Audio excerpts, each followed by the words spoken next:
کے ساتھ مسلمانوں کے جو مراعات ہیں، جو ان کو فیسیلیٹیٹ کیا جا سکتا ہے، دیگر مذاہب کے حوالے سے حضور اکرم صلی اللہ علیہ وسلم کی سیرت طیبہ ہمارے لیے کیسے رہنمائی کرتی ہے۔ کسی بھی معاشرے میں رہنے والے غیر مسلم، ان کی چند اقسام ہوتی ہیں۔ ایک غیر مسلم وہ ہے جو کسی ملک کا رہائشی ہوتا ہے، اسے ذمی کہتے ہیں۔ جیسے ہمارے ملک میں تقریباً 97% مسلم رہتے ہیں،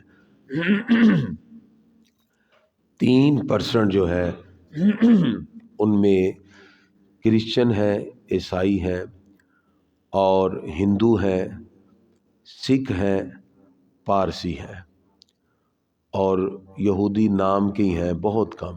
یعنی یہ 3% لوگ ہیں جو ہمارے ملک کے رہنے والے رہائشی ہیں، ان کو پاکستان کا ID کارڈ ملا ہوا ہے، تو ان لوگوں کو کہتے ہیں ذمی۔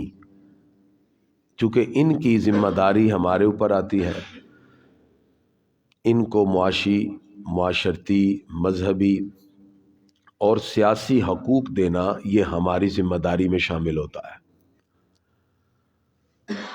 دوسرے وہ ہیں جو ہمارے ملک میں ویزا لے کے آتے ہیں، وزٹ کے لیے، کاروبار کے لیے، کسی کام کے لیے، تو ان کو مستامن کہتے ہیں۔ وہ غیر مسلم جو ہمارے ملک میں ویزا لے کر آتے ہیں وزٹ کے لیے یا کسی کام کے لیے، تو وہ مستامن ہے۔ مستامن کا مطلب یہ ہے کہ ہم نے ان کو امن کی ضمانت دی ہے، ہم نے کہا ہے کہ آ جاؤ اور ہم تمہارے جان مال کے محافظ ہیں۔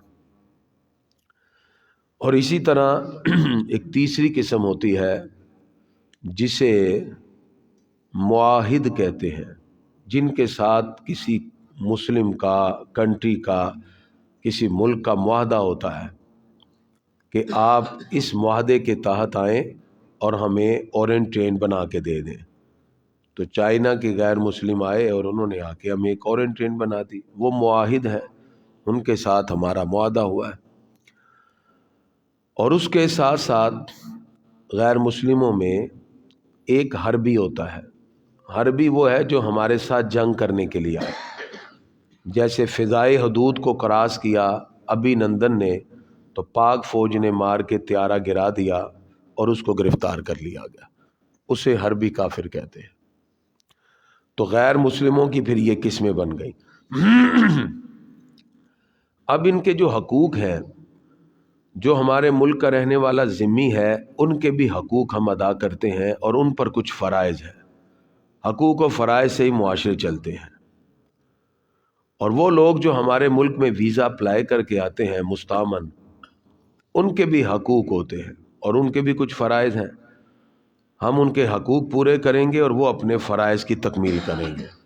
معاشرہ ہمیشہ رائٹس اینڈ رسپانسبلٹی سے چلتا ہے، ان کو بھی ہم حق دیتے ہیں۔ وہ مستامن ہے، ہمارے ملک میں ویزا اپلائی کر کے آئے ہیں، تو ہم ان کی جان مال کے محافظ ہوتے ہیں۔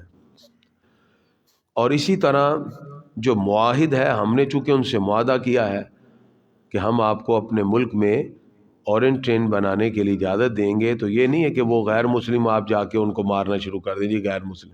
وہ معاہد ہم سے معاہدہ کر کے آئے ہیں، اس معاہدے کے تحت وہ آئے ہیں، لہذا ان کی بھی جان مال، عزت آبرو کا تحفظ ہم پر لازم ہوتا ہے۔ صرف ایک حربی کافر ہے جس کی جان مال کے ہم محافظ نہیں ہوتے، کیونکہ وہ تو ہمارے ساتھ جنگ کرنے آیا ہے۔ تو اس طرح یہ غیر مسلم کی اقسام بن گئی۔ حضور اکرم صلی اللہ تعالی علیہ وسلم نے جس معاشرے میں اسلامی ریاست کی بنیاد رکھی، اس معاشرے کا نام مدینہ منورہ ہے، پہلی سلطنت۔ اس پہلی سلطنت میں کئی مذاہب اور کئی ادیان کے حامل افراد موجود تھے۔ اب کئی مذاہب میں عیسائی بھی تھے، یہودی بھی تھے، اور اسی طرح مشرکین جو بت پرست ہیں وہ بھی تھے۔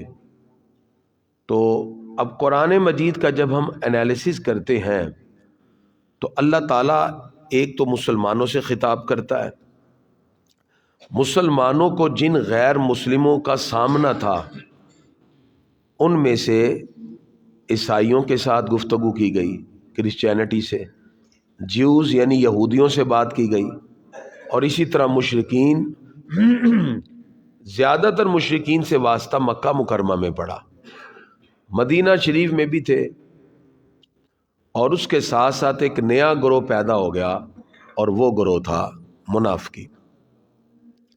یہ وہ گروہ تھا کہ جو بظاہر تو مسلمانوں کے ساتھ گھل مل کے رہتا، نمازیں بھی حضور صلی اللہ علیہ وسلم کے پیچھے ہی پڑھتا، یہ گروہ بظاہر تو مسلمانوں کے ساتھ جہاد میں بھی شامل ہوتا، لیکن دل سے انہوں نے حضور صلی اللہ علیہ وسلم کو تسلیم ہی نہیں کیا۔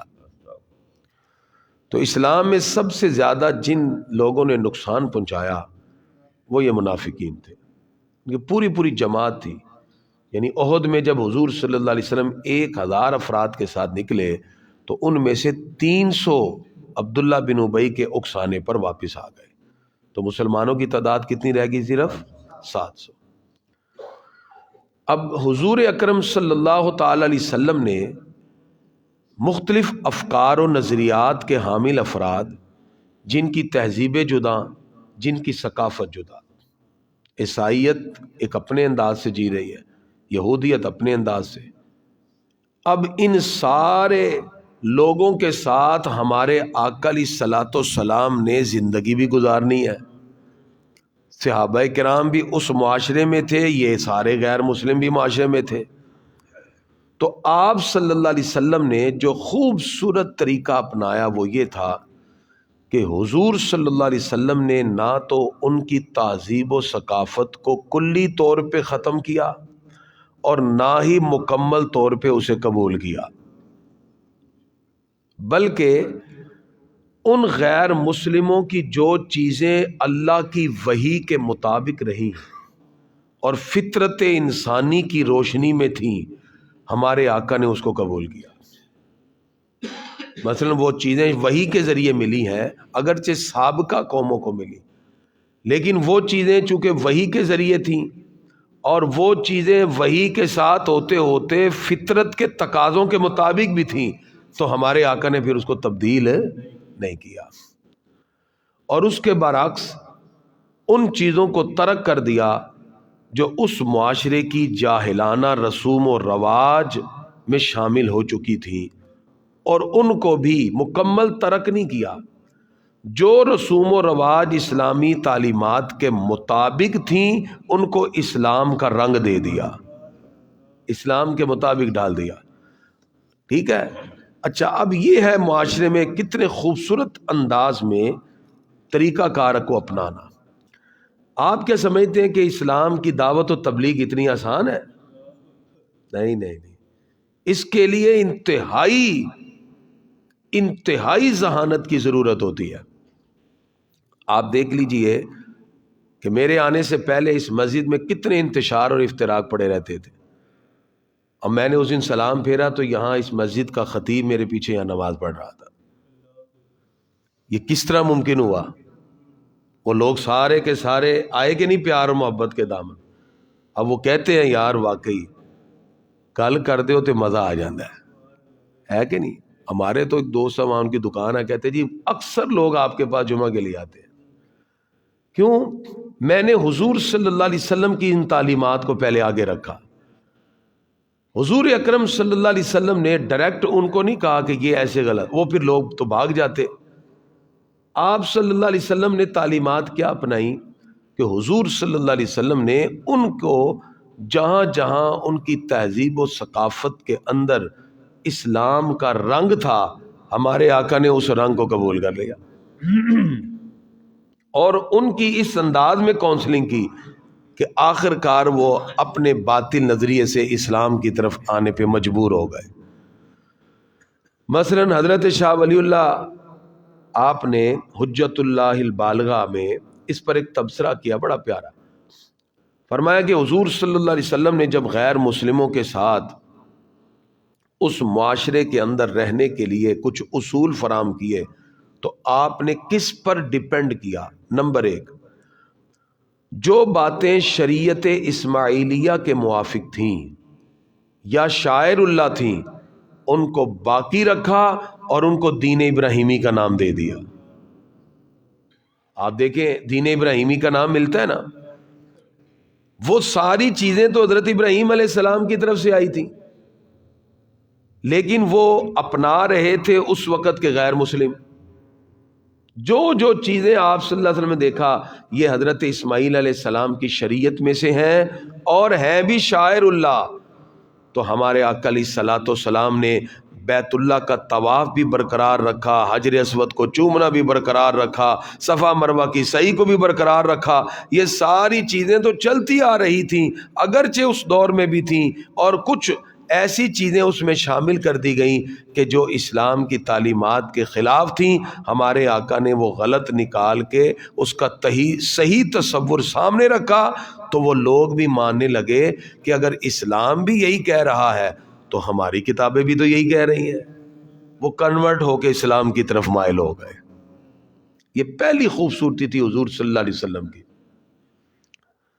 جن باتوں کو آپ صلی اللہ علیہ وسلم نے تحریف شدہ یا فساد کا سبب پایا یا شاعر اللہ کے خلاف دیکھا تو ان کو باطل قرار دے کے ان کو شدت سے مذمت کر دی۔ مثلا انہوں نے بت پرستی کو عام کیا ہوا تھا، نعوذ باللہ حضرت اسماعیل علیہ السلام کی تصویریں بنا دی، ابراہیم علیہ السلام کے ان کے ہاتھ میں کبوتریاں پکڑائی ہوئی اور وہ جوئے کے تیر پکڑائے، یہ ساری چیزیں غلط تھی۔ تو حضور صلی اللہ علیہ وسلم نے مٹا دی، فرمایا نہیں یہ غلط ہے۔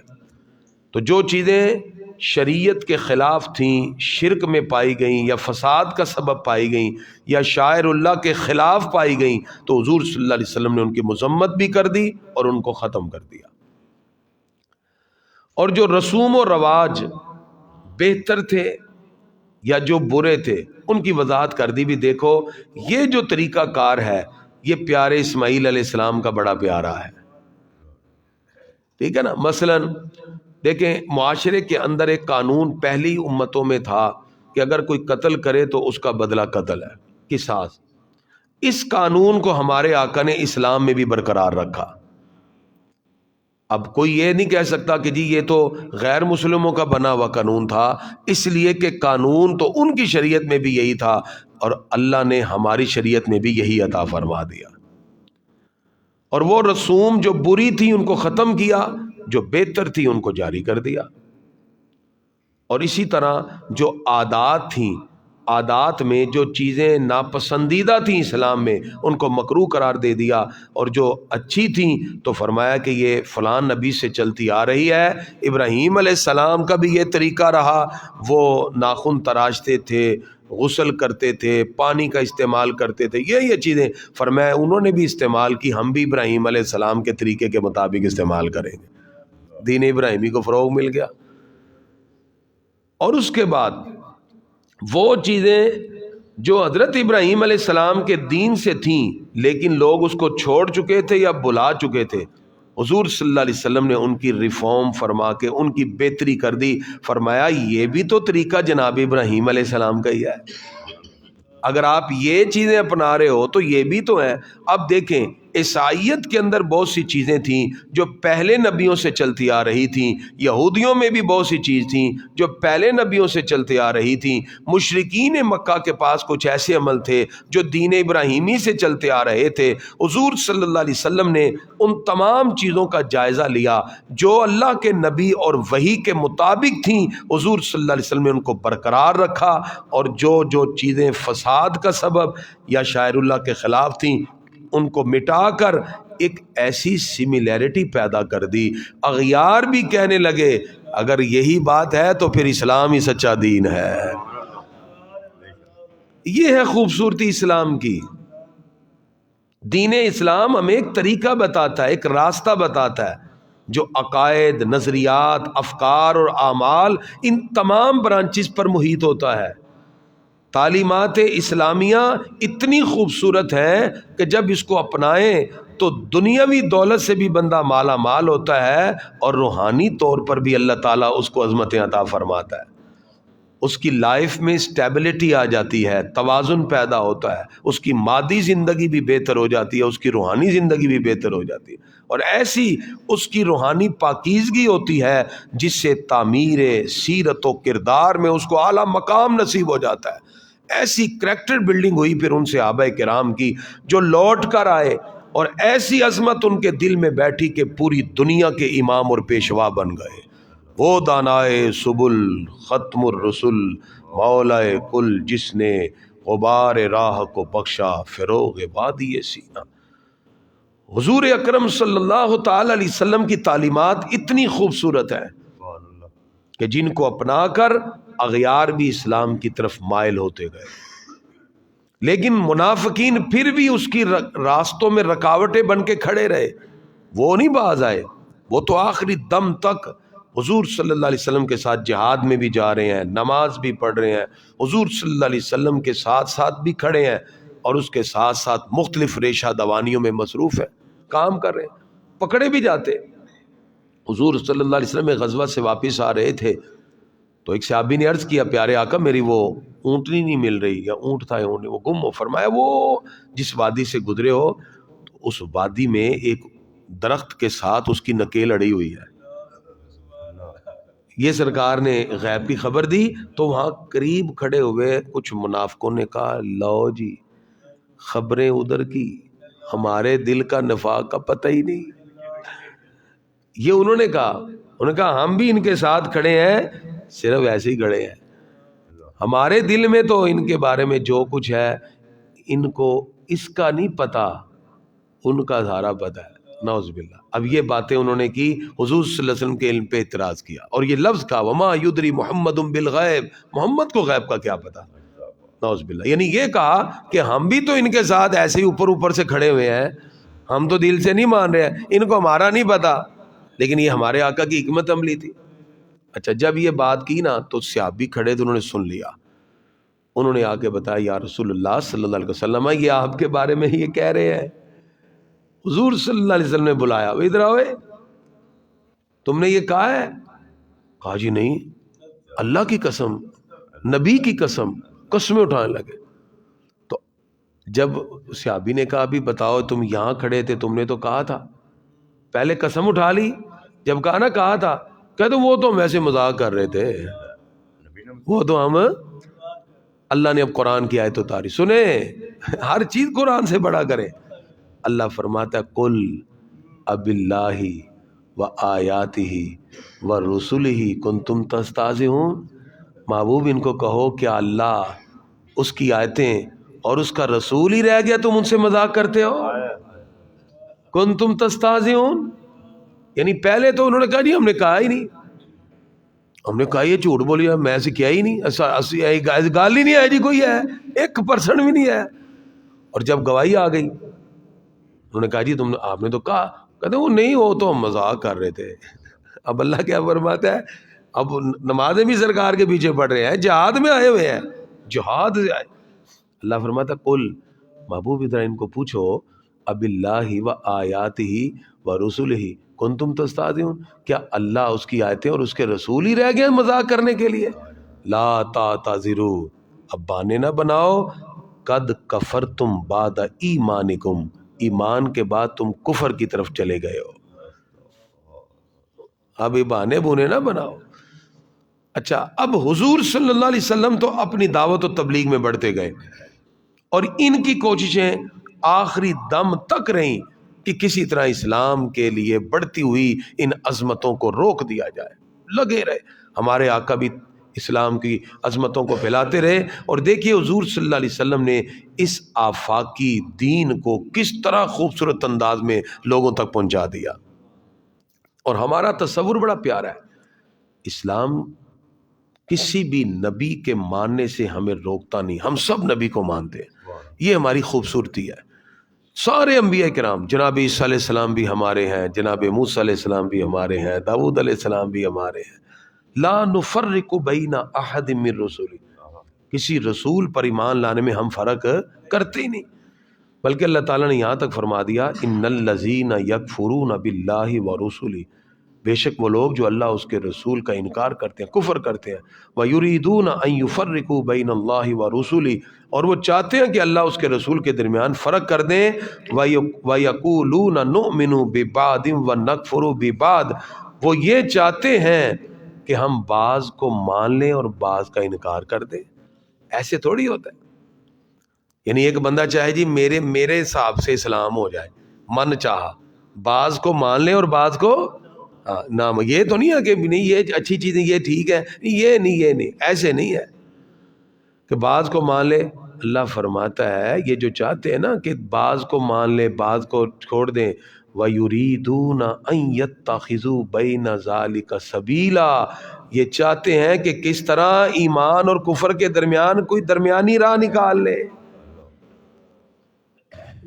درمیانی راہ نکال لیں کہ اللہ تعالیٰ بھی راضی رہے اور یہاں سے بندوں کے ساتھ بھی ہمارا جو سیاسی مفاد معاملات ہے وہ بھی پورے رہے۔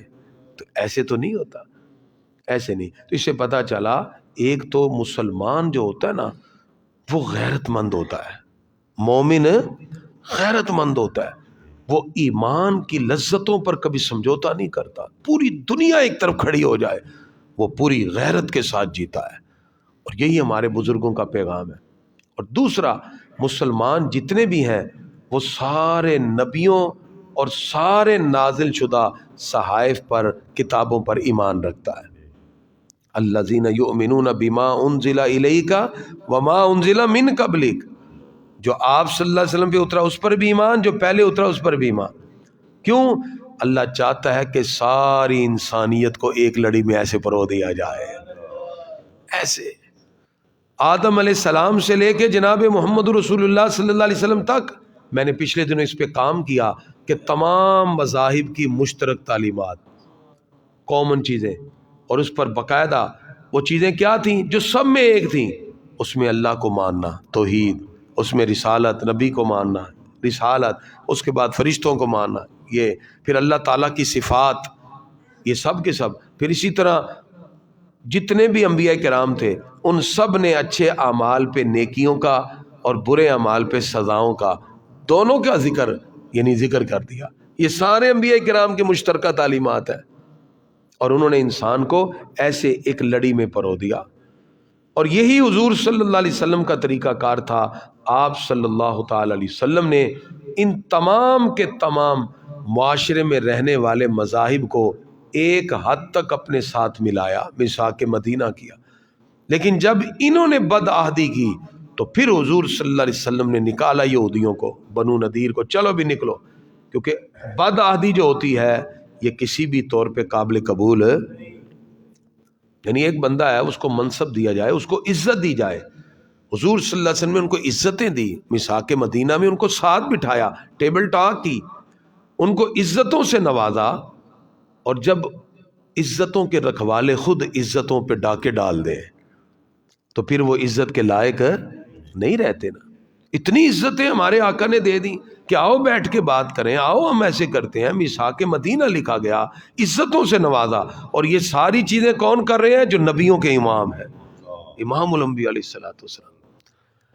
لیکن اس کے باوجود بھی یہ لوگ جس وقت ان باتوں سے نہ ہٹے تو پھر پہلے تو پیار ہی رہا نا، پہلے تو محبت ہی رہی، پھر حضور صلی اللہ علیہ وسلم میں اب نہیں، اب وہ جتنا مرضی میں چلو نکلو، پھر نکالا کہ نہیں، پھر نکالا تو مدینہ شریف میں امن آیا کہ نہیں، پھر اسلام کی بہاریں پھیلی کہ نہیں۔ یہی اسلام چاہتا ہے کہ حضور صلی اللہ علیہ وسلم کی تعلیمات عام ہوں۔ ہم اگر آئینہ سیرت النبی صلی اللہ علیہ وسلم میں سارا انالیسس کریں تو اسلام اور دین اتنی مضبوط بنیادوں پہ کھڑا ہے کہ کسی بندے کی ذاتی رائے کا اس میں عمل دخل درست ہی نہیں ہے، نہ ہم اس کو روا سمجھتے ہیں۔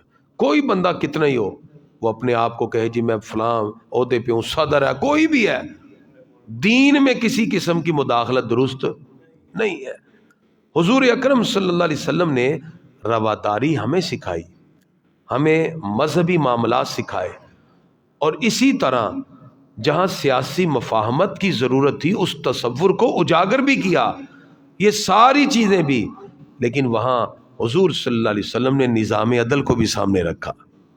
پھر جب کرائیٹیریا کی باری آئی تو فرمائے نہیں، جب ہم آپ کے ساتھ اتنا پیارا تعلق رکھ کے چل رہے ہیں اور تم اس کے بعد باوجود اس کے کہ ہم تمہارے ساتھ اتنی نرمی سے چل رہے ہیں بد عہدی کرتے ہو، تو بد عہدی کرنے والے کے ساتھ ہمارا کوئی تعلق نہیں ہے۔ گرامی حضرات، ہمارے معاشرے میں رہنے والے جو غیر مسلم ہیں ان کے ساتھ تعلق کی 3 طرح کی صورتیں بنتی ہیں۔ ایک صورت بنتی ہے موالات، یعنی دوستی، جس کے اندر ظاہری طور پہ تعلق ہے وہ تو کوئی حرج نہیں ہے، لیکن جس میں قلبی میلان ہوگا اسلام اس کی اجازت نہیں دے گا۔ غیر مسلموں کے ساتھ قلبی میلان کی اسلام اجازت نہیں دیتا۔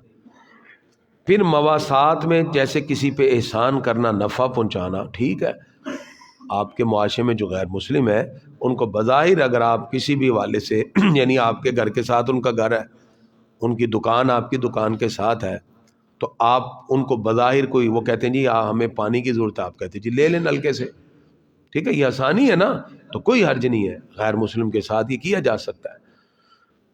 اور جو موالات ہوتے ہیں نا ان میں چند صورتیں ہیں۔ مثلا ایک یہ ہے کہ انسان کسی ضرر کو، تکلیف کو دور کرنے کے لیے ان کے ساتھ تعلق رکھتا ہے، تو وہ چونکہ چاہتا ہے نہیں ہے دل سے، لیکن تکلیف کی وجہ سے وہ نہیں چاہتا کہ معاملہ خراب ہو تو اس سے تعلق رکھتا ہے، یہ ایک صورت ہے۔ اور اگر کوئی بندہ مصلحت دینی کی تحت کہ شاید اس کو ایمان کی توفیق مل جائے کسی غیر مسلم سے احسان کرتا ہے تو اس پہ تو اجر و ثواب ہے۔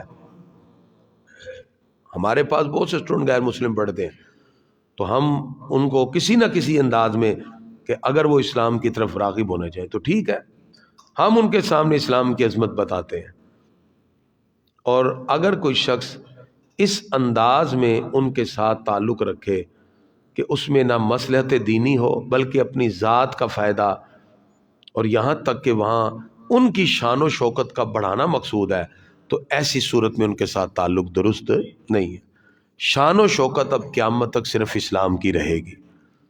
ان الدین عند اللہ الاسلام، اگر کوئی سچا دین اس روئے زمین پر ہے تو وہ دین اسلام ہے، ٹھیک ہے۔ پھر ہم ان کے ساتھ ایسا تعلق نہیں رکھ سکتے کہ جس کے اندر انسان اہل ایمان کو چھوڑ کر ان کو دوست بنائے۔ اللہ تعالیٰ نے سورہ آل عمران آیت نمبر 28 میں فرمایا لا يتخذ المؤمنون الکافرین اولیاء من دون المؤمنین، مسلمان اہل ایمان مسلمانوں کو چھوڑ کر کافروں کو اپنا دوست ہرگز نہ بنائے، ہرگز نہ بنائے۔ اللہ نے فرمایا کہ مسلمانوں کے ساتھ تم نے برا سلوک کیا اور ان کے ساتھ اچھے سلوک، یہ نہیں۔